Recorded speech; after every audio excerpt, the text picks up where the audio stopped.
Hi, I'm Andre Fizer. Happy Labor Day to you. Not going to hold you long. Just wanted to leave a message with you, some sort of thought with you. And one thing about destiny, it doesn't look at holidays. Your humanity may look at the holiday, and you may declare it a small mini vacation for you away from work before you go tomorrow. But for those of you who are visionary in your identity, your spirit and who you are doesn't look at the days off for the holiday, because you're always constantly feeding who you are. And so for those of you who follow what I do, and my life is an inspirational catalyst for you. You're not trying to be me, but you receive encouragement for what you're about. I want you to know about destiny. Destiny, you are already in it. Destiny isn't an event. It isn't a position. It isn't a ministry position. It isn't a business. It's already you. And when destiny is you, whoever you are and whatever you are will speak to you through decisions and thoughts. If you want to know your destiny, look at what you answer when you hear it in yourself. It's embedded and encoded in life. Your destiny, write this down, your destiny is embedded and encoded in your intuition and in your feelings and in your mind and your feelings and thoughts and consciousness. And it will release thoughts to you. Whoever you are will talk to you through a feeling and a thought and an instruction and a guide. Do you understand what I'm saying? Sometimes we look for destiny while overlooking destiny, because whoever you are is speaking to you already. It speaks through you through your personality. It speaks through you. Whoever you are and whatever you are to do will guide you silently through a private potential instruction. An instruction. Y'all understand what I'm saying? Give me a show of hands. I'm not holding the camera, so let me know that you understand what I'm saying. Whoever you are and what you are to do will speak to you through a feeling and an instruction inside. It'll say, do this or that, or do more of that. And sometimes we overlook destiny by getting instructions from a man instead of instructions from what's being told to you. Your destiny is embedded, encoded in you. Your destiny will tell you who you are and what you're to do based on the feelings you get and where you are naturally guided to go. Am I making sense, guys?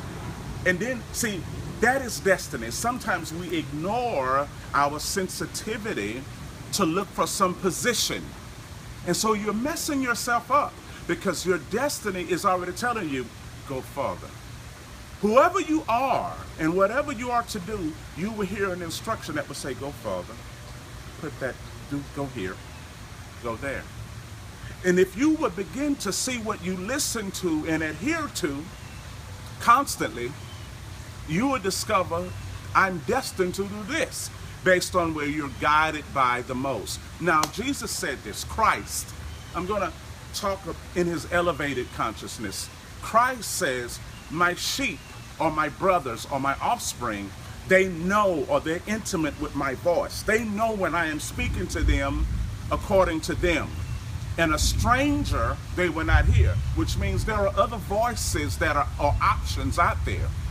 And whatever you feed yourself most, whatever you observe the most, is what you love the most. Sometimes we say we want God, but what we're really saying is we're open to God providing something to us without responsible exchange. And so what happens, the voice you feed the most, the one that you love the most, is the voice that you observe the most. Whatever you observe the most is the voice you hear the most. And so he says, my sheep know my voice. And a stranger, everything's all right? And a stranger they won't hear, which means there's more than one voice. But the consciousness that you feed the most determines the voice that's the loudest. And that will determine the instruction that you get in your body.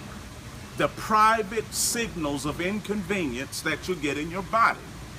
When your life is chaotic, this instruction is called inconvenience.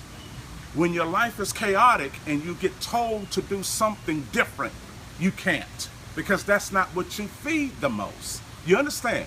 So with the voice that you feed the most will determine what you hear the most.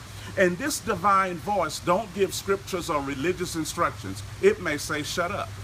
It may say, write more words.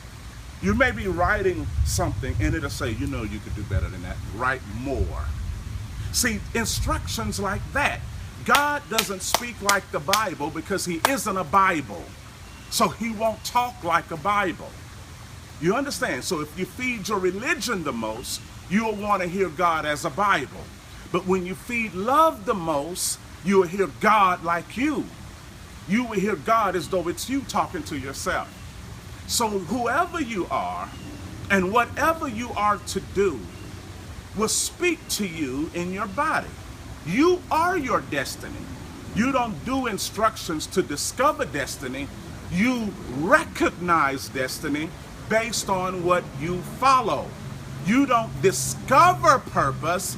You realize purpose based on what you listen to and adhere to, and you will discover why you did it.